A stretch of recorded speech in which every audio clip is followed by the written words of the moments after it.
the back page of the book. Then we will go into the first chapter, which is 7 postulates. Now, understanding the secret doctrine. The Secret Doctrine is a book written by Helena P. Blavatsky and first published in 1888. It is based on certain records kept in hierarchical archives since Atlantean days, just before Atlantis was going to submerge. Great initiates took secret writings from the Library of Atlantis and carried them to the Himalayas, where they were put in safekeeping. Tarkam Saradarian began reading and studying the secret doctrine as a young man. He knew that the secret doctrine contained the heart and the soul of the ageless wisdom teaching. Read and travel along as Tarkam takes you step by step on a journey of discovery. You will not be the same once you have completed this book. Understanding the secret doctrine is a rare glimpse into esoteric wisdom that will open your mind to new understandings and a renewed appreciation for the ageless wisdom teaching. Now,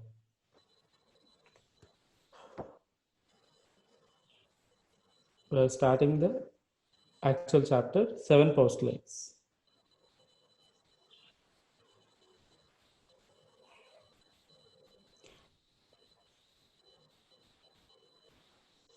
Records of the hierarchical archives speak about the 7 races, not RAYS, RACES, races, Jatulu, globes, schemes, and chains, and how creation took place from one race to the next. H.P. Blavatsky, The Secret Doctrine, is a commentary on these sacred records. Blavatsky and other great initiates prepared 2 large volumes that have been published in numerous editions. In these volumes, Blavatsky attempts to translate these ancient writings that were written in the Senzar language, the mother of Sanskrit. These writings are actually on the type of a silver plate. The actual chemistry of the plates is not known, but until today they are intact. So ఈ secret డాక్టర్కి base అయిన records writings అన్నీ కూడా హిమాలయాస్లో hierarchical ఆర్కైవ్స్లో store చేయబడినాయి. So అవి ఒక kind of silver plates మీద రాయబడినాయి అని చెప్తున్నారు. బట్ వాటి యాక్చువల్ కెమిస్ట్రీ, అవి ఏ మెటల్స్తో తయారైనవి ఇప్పటికీ కూడా తెలుసుకోలేకపోయారు. అండ్ అవి స్టిల్ చెదిరిపోకుండా, చెక్కు చెదరకుండా అట్లానే ఉన్నాయి. Great ones showed the plates to Blavatsky, and slowly, under their guidance, she translated, interpreted, and recorded this information. We are told that she also wrote another volume containing very advanced teaching. This is lost. Actually, Blavatsky ఆ writings నుంచి gather చేసిన ఇన్ఫర్మేషన్ని 3 వాల్యూమ్స్లోకి present చేసింది. But 2 volumes మాత్రమే publish చేయబడింది. 3rd volume కనిపించట్లేదు. ఆమె రాయడం అయితే రాసి పెట్టింది కానీ it was last. For over 45 years, sorry. Here I reference to Tarkam Saradarian. For over 45 years, I have been studying these books. Finally, I have discovered clues to how to find the deeper meanings of these writings. Most of the great teachers have taught from the secret doctrine. Alice Bailey taught from it for many years. The secret doctrine is the basic foundation for esoteric sciences, and it contains the seeds for the future teaching. Helena and Nicholas Roerich worked for 20 years translating the secret doctrine into Russian. Both Helena Roerich and Alice Bailey made very deep studies into the secret doctrine. I have translated portions into Armenia. Here I refers Tarkham Saradari.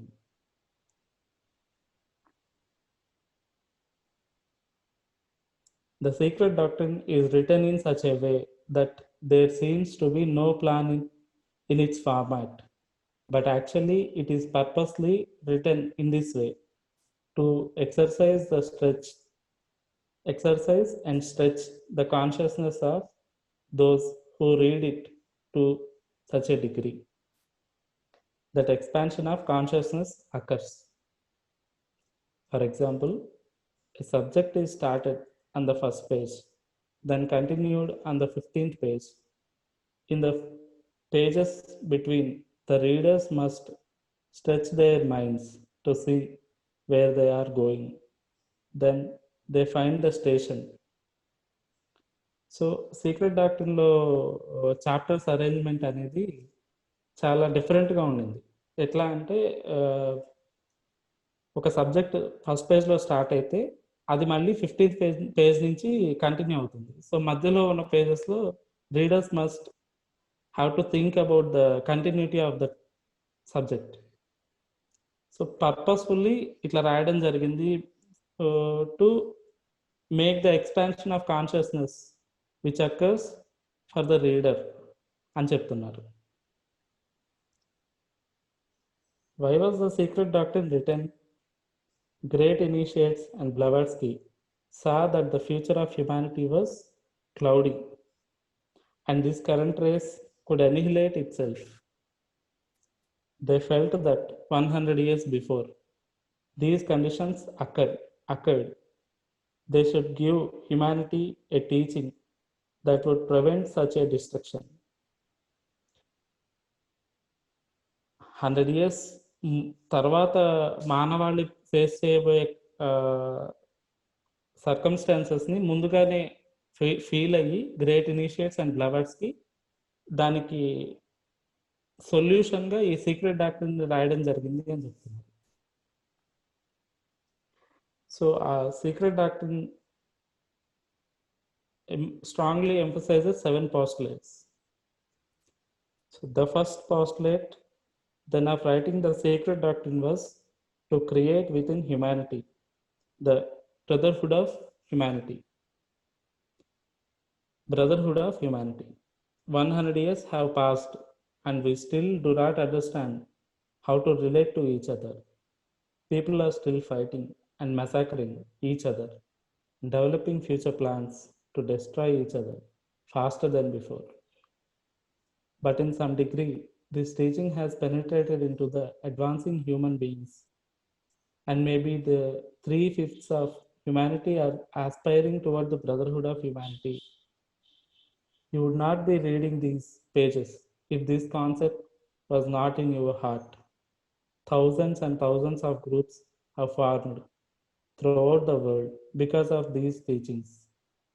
These groups always teach that humanity is one family and that the brotherhood of humanity must be established on earth if we want to graduate from this world and enter into higher evolution. So brotherhood of humanity అనే seed కనుక మన hearts లోపల లేకపోయినట్లయితే ఈ concept చదవడానికి మనం interest చూపించలేకపోయే వాళ్ళం. So మనం ఇంట్రెస్ట్ చూపిస్తున్నాం టీచింగ్ పట్ల అంటే we have the seeds of these concepts within our selfs, within our souls. Higher evolution means that there are seeds within us that must be brought into bloom. There are potentials in every human being that must eventually be brought into actualization. This is the essence of evolution. For example, a person slowly becomes a violinist a painter, and a writer. Then he becomes a great leader, an inventor, or a scientist. In the real esoteric sense, evolution means to put into actualization the potentials existing within you. Each of us has these potentials. The greatest sin is to not cultivate these potentials. All sins will be forgiven except the sin of staying where you are. When you stay where you are, you become a blockage to the universal cosmic advancement and evolution. The greatest sin is not to not cultivate these potentials. All sins will be forgiven except the sin of staying where you are. When you stay where you are, you become a blockage to the universal cosmic advancement and evolution. You become a dead cell. A dead cell is thrown from the body as refuse. A dead person is thrown out from the spiral of evolution, and slowly his mind, heart, and body degenerate and disappear. This is known as the economy of nature. If you are advancing, you are on the current. If you are not advancing and expanding your consciousness and going toward brotherhood, you are really dead.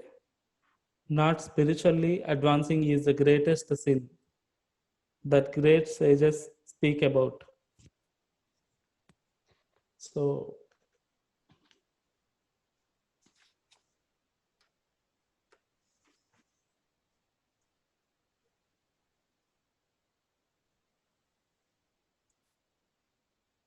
we have seeds within us that must be bloom. మన లోపల potentials అన్నీ కూడా seeds ఫామ్లో ఉన్నాయి.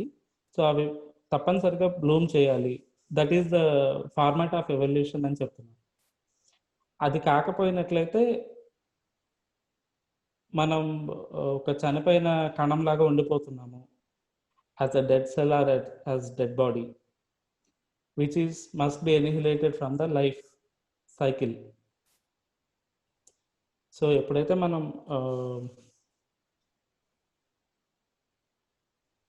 Conscious ఎవల్యూషన్లో part అవుతూ ఉంటామో, we are heading towards brotherhood of humanity. We have one goal, and that goal is to strive, to dare to create conditions in the world that really create the idea of brotherhood.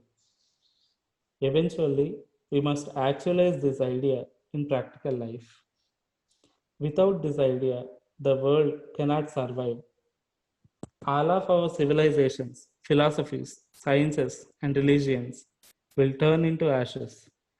It is just like a family. People marry, then they hate and misunderstand each other. Eventually, they destroy each other and the family disappears. The same situation may happen to this earth if we do not listen to these great teachings that are leading us to human brotherhood. Maybe you have asked yourself, don't all religions teach about the brotherhood of man? The truth is that many religious people hate each other. Almost without exception, religions are full of hatred within themselves and toward others, despite the teaching of love and compassion. They do not even tolerate each other. We see Muslims fighting against Jews, Christians fighting against Hindus, and Hindus fighting against Muslims. There is no inclusiveness. Seeing this disunity and dissensions, the great ones wanted to introduce a new technology to humanity. Actually, this ideology is found in most religions, but the concepts are not practiced. Religions are used to attacking each other. The brotherhood of humanity was not even spoken of in philosophy and other branches of human learning.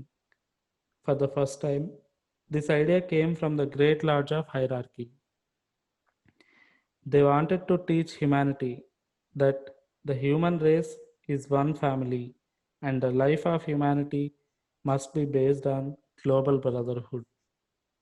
We can see the need of such a concept more easily now. But of course, to adjust ourselves to this concept, we must shape our square corners and eventually smooth ourselves so that we fit into the idea of universal brotherhood.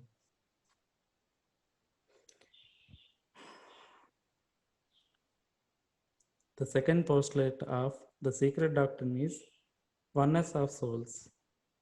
This concept says that we have a parent soul from which each of us is radiated, and at some point in the future, we will be united again within the same soul. The longer we fight against each other, the farther we go from our essence.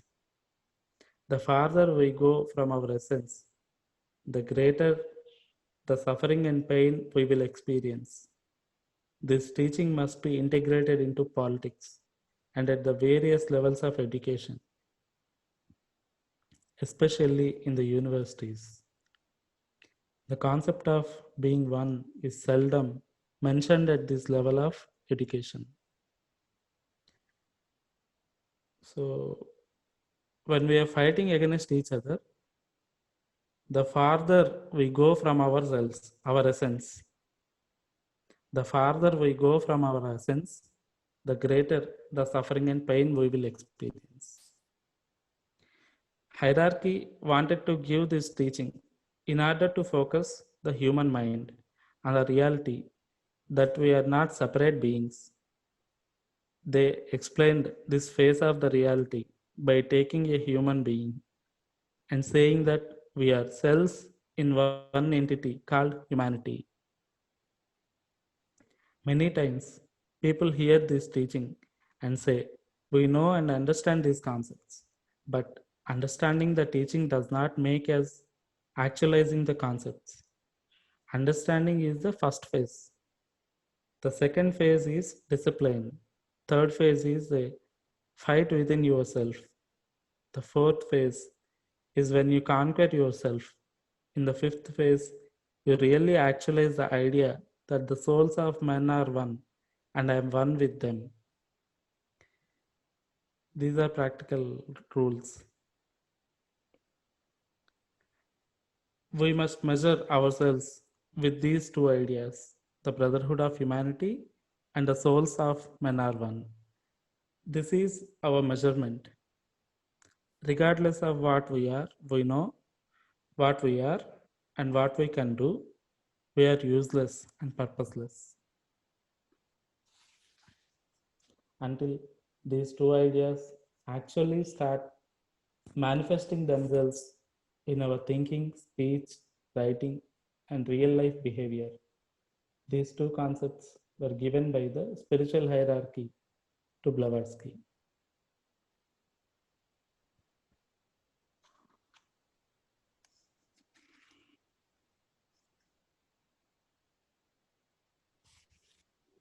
The third postulate is to eliminate fighting between religions and races.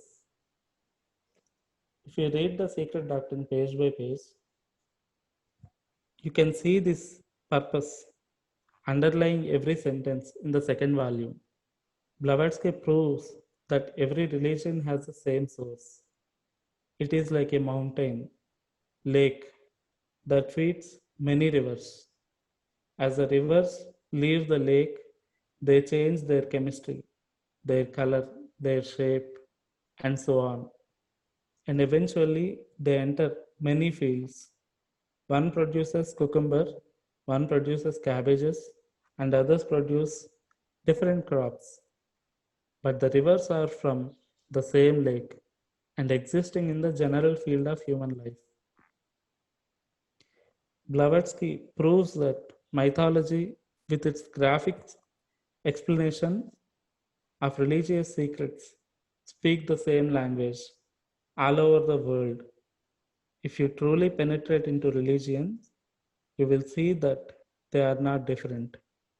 They are the same in the basic principles. Religion means the remembrance that you and your source are one. Religion means tie you, tie you with your source. The word religion is from Latin, means you are tied. Where you tied? Where are you tied? You are tied to your source, which is the one from which all emanated. When we see how important these ideas are in the secret doctrine, we can understand the failure of current politics throughout the world. If we understand these concepts more deeply, we will understand the futility and nonsense of racism, nationalism, hatred, and fanatism. Once we awaken, we will suddenly see that we are fighting against our own selves. I remember a neighbor's peacock. One of them once came up close to the window of our lecture hall. He started jumping and fighting against the window, thinking that his reflection was another peacock. As I was lecturing, one part of my mind was thinking, how stupid are human beings to fight against each other without knowing that they are fighting with their own reflection. These are very simple ideas, and we think that they are commonplace. But to what degree are we actualizing these great ideas in our life? By answering this question, we can measure ourselves, our spiritual progress. If you have actualized the concept of the brotherhood of humanity in your consciousness, and behavior may be 10%, you are 10% a man or woman. If you have actualized is 100%, you are a 100% actualized human being. Under the light of this doctrine, we can see that what is occurring globally in the areas of politics, education, and religion. 100 years after these great ideas were presented, we can see how far we are from actualizing them. We can also see the great number of new generations and new age people born here and there who are striving to actualize these great ideas, at least 5 to 10%. So, the fourth postulate is to destroy totalitarianism in states, in religions, in finance, and in science.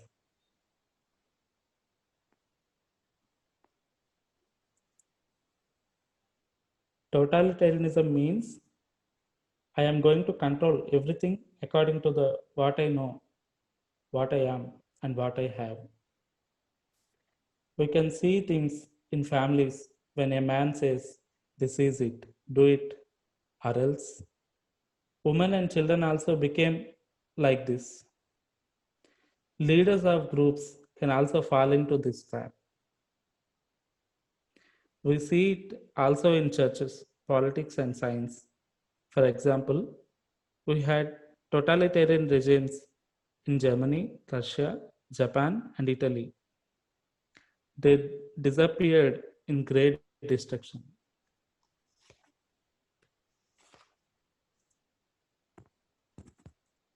We also have totalitarianism money.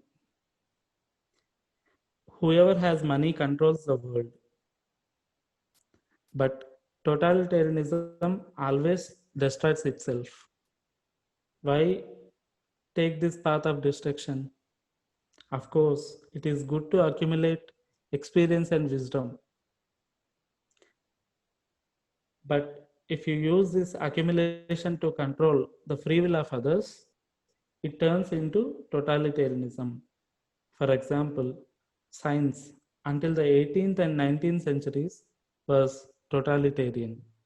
A person who graduates from a university and says something stupid in the area of science but because he said it as a scientist, it was considered to be total truth.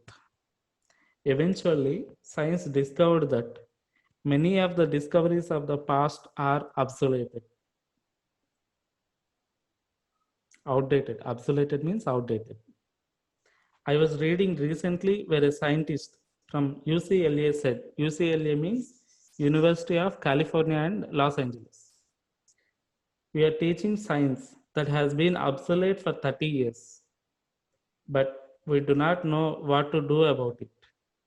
What we are now teaching as truth is obsolete or outdated, but it is not known how to avoid this.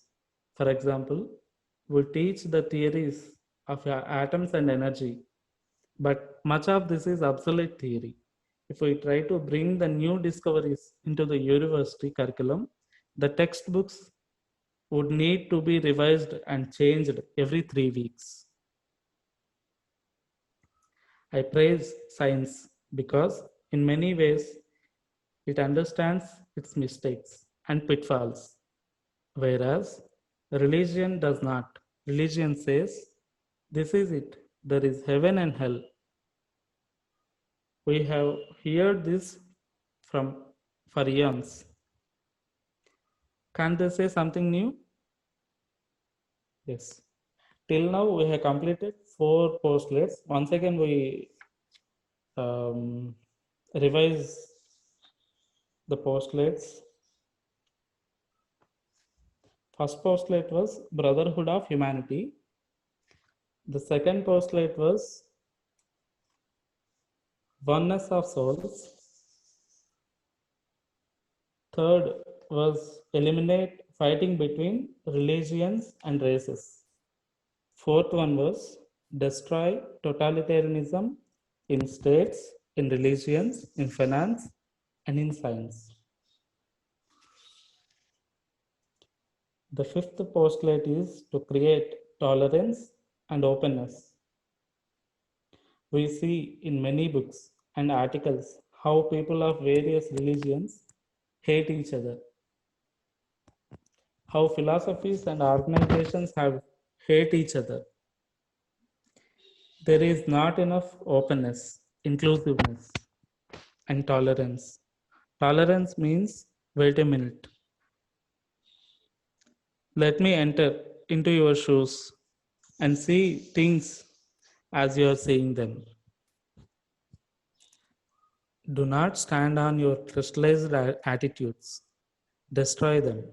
I remember a man who fought against me in subtle ways for 10 years through hating, gossiping, and slandering. Finally, the Holy Ghost came to him and said, ask T how he is going seeing you. He asked me, how are you seeing me? I replied, you are acting like an ape. You are not yet a civilized human being. Then I gave him 14 reasons why. He said, I realized that. Now, how can I become a human being? I replied, I am so proud that you swallowed your pride and vanity and eventually came to see in my mirror what you are. I gave him exercises and books to read. He is now starting to be a human being after 10 years of keeping his ugly image under cover. Tolerance is also openness. Let me open myself. You are going to open yourself and speak up, but with respect, intelligence, and expectation that your openness will help you grow. The greatest sin existing in the world is to remain as you are, regardless of what you are. Let us say that you are an artist. If you are not developing your artistic talents, you are sinning because you are stopping the divine flow within you and saying, stop here, don't progress. The divine flow burns you if you do not give way and express it. Of course, You can change the divine flow and give a way for it to express in various forms. But it must circulate, expanding your consciousness and beingness. Uh, is it okay for now? Hello? Okay. Yeah, continue. The sixth postulate is to encourage people to develop a sense of synthesis. I was watching a video recently where a very advanced man was speaking about mythology. His mind was bringing all faces, forms, and expressions of mythology into the same explanation of source and essence. His mind was creating a complete picture. For example, a builder works on the foundation, walls, and such. The electrician works on electricity, but an architect sees all the parts as one unit. This is synthesis. The secret doctrine suggests that in the future, politicians will have this sense of synthesis. If we create a court today and ask who was responsible for creating the destruction of our planet through pollution and poison, the politicians would say the scientists were. The scientists would say the consumer did it. Consumers would say capitalists did it. If the leader does not know, who does know? Why have we allowed this pollution and destruction? We have allowed it because the sense of synthesis within us is not yet developed. When this sense is developed, a political leader will not allow any action that will stop the happiness, prosperity, and health of future humanity. This is synthesis. If it is so important to develop the sense of synthesis, in which eventually a politician will think economically, scientifically, philosophically, in terms of art, religion, and finance. Each of these fields will use the seven fields to promote its own field. For example, in the future, an artist will be a politician in one aspect of his mind. He will be educated because he is going to educate through his art. He will be a philosopher because he is going to express deeper meanings through his art. He will be a scientist. He will know the science of colors and how they affect and expand human consciousness or block it. He will be a religious person because he will know how his art connects the little man with the cosmos. He will also be a financier so that he does not die penniless. This is how the sense of synthesis develops. The sacred doctrine attempts to advise us that the sense of synthesis must develop within us if we want a healthy, happy, prosperous person, family, group, nation, humanity, and solar system. There was a time when doctors did not believe in psychology. Psychology did not believe in chemistry. Chemistry did not believe in physics. But now they are melded in such a way that without each other, they do not exist individually. The sense of synthesis must develop. The enemies of the sense of synthesis are totalitarianism, fanaticism, and separatism. When you see the cause and effect of these concepts, you are going to make an effort to come out of the traps you have been in for centuries or millions of years. The seventh postulate is to discover and cultivate the inner potentials of the human being and the universe. For example, a scientist takes a seed and tries to discover how a seed can give the best fruit, but we take a human being and try to make him a very sneaky person so that he becomes rich at the expense of others. When one is living at the expense of others to become something, he is actually working against his own future unity, brotherhood, harmony, and peace. These are very simple but deep seated concepts in our psyche. You are going to bring them out. Inner potentials are the inner presence of divinity within you that is going to manifest. Have you ever asked, have I had a potential hidden within me that I brought into manifestation? Let us say that you have one, two, or three potentials that you are trying to manifest. This is good. But what about the 10,000 potentials still within you? How are you going?